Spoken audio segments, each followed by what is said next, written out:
del poble que va per davant dels partits polítics. Crec que aquesta és la clau d'on hem arribat fins ara i és també la clau del futur. De vegades ara es pregunta molt perquè veiem les picabaralles entre els partits, no? Hi ha una mica, evidentment, després de la repressió brutal de l'1 d'octubre i de tot el que hem patit, no? Aquesta persecució, els empresonaments, és molt bèstia si ho mireu enrere què és el que estem vivint, és una cosa gravíssima. Llavors, de vegades no, hi ha persones que diuen ens en sortirem, no ens en sortirem, què s'haurien de fer, qui s'ha equivocat, no? Quan estem fent tot aquest debat, jo sempre dic, no mirem tant els partits, mirem a la societat civil. Si hem arribat on hem arribat és per les associacions, és per l'empoderament del poble, és perquè ens hem activat centenars, milers i milers de persones. Moltes de les persones que esteu ara actives a l'ANC, a SUMAT o amb altres entitats, potser fa 10 anys no hi estàveu, o 15 o 5. Bon persones que potser la política us la miràveu de lluny i potser no havíeu estat, diguem, associativament actius, com no? Hi ha persones que ho han estat tota la vida, no? I en canvi ara esteu superorganitzats, esteu activats, esteu donant un compromís enorme dia a dia i esteu fent que canviï la societat i esteu fent arribar també aquesta capacitat de pensar i d'organitzar-se a persones que potser fa un temps no ho estaven. Aquesta és la clau, perquè escolteu-me, com es pot entendre que en una ciutat com Badalona, que majoritàriament la seva població és de classe treballadora, com es pot entendre que un partit d'extrema dreta que fustiga els treballadors, que fa unes lleis que expremen, no? les persones treballadores, com es pot entendre que aquestes persones votin en aquest partit?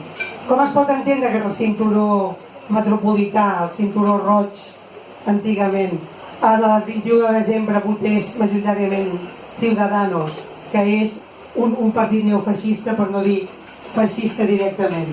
Doncs això només s'entén perquè hi ha un nivell de manipulació molt alt, hi ha pocs espais de debat, hi ha pocs espais on les persones realment puguin pensar i prendre consciència del que és realment la política. Si a mi m'estan matxacant perquè tinc una pensió de misèria i perquè no puc pagar el lloguer del pis que me l'han pujat a un nivell que és impossible de sostenir, com pot ser que voti el partit que està fent aquestes polítiques contra els treballadors, contra el dret a l'habitatge? Que no hauria de ser? Doncs una miqueta tot aquest moviment nostre, tot aquest moviment associatiu, tot aquest moviment cívic, és molt important que també generi aquests espais.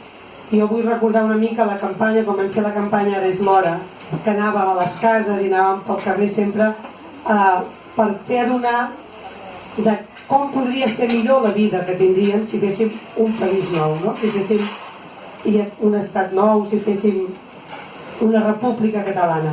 I crec que la clau, i penso que amb això, jo crec que dels errors que hem comès, el més important per mi és no haver posat en marxa el procés constituent d'una manera activa, no?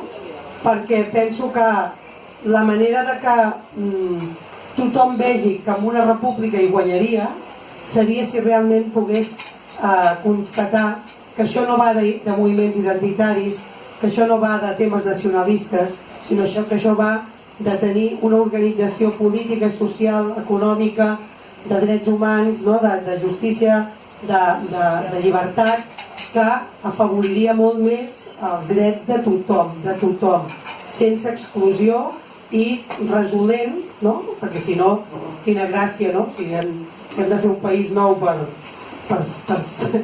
no millorar la justícia social o per no millorar la igualtat d'oportunitats, doncs no.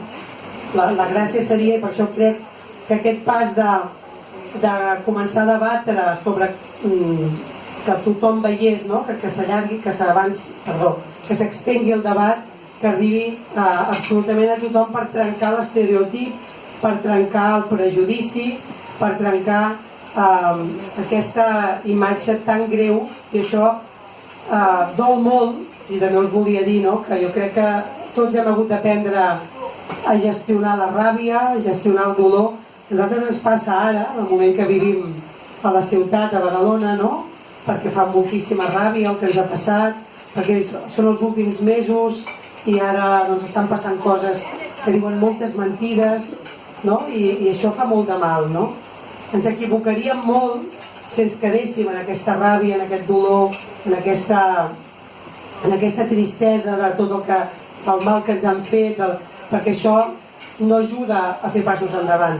Hem de reciclar aquests sentiments amb força, en capacitat de lluita, en capacitat d'organització, en capacitat d'arribar a molta més gent per fer aquests debats.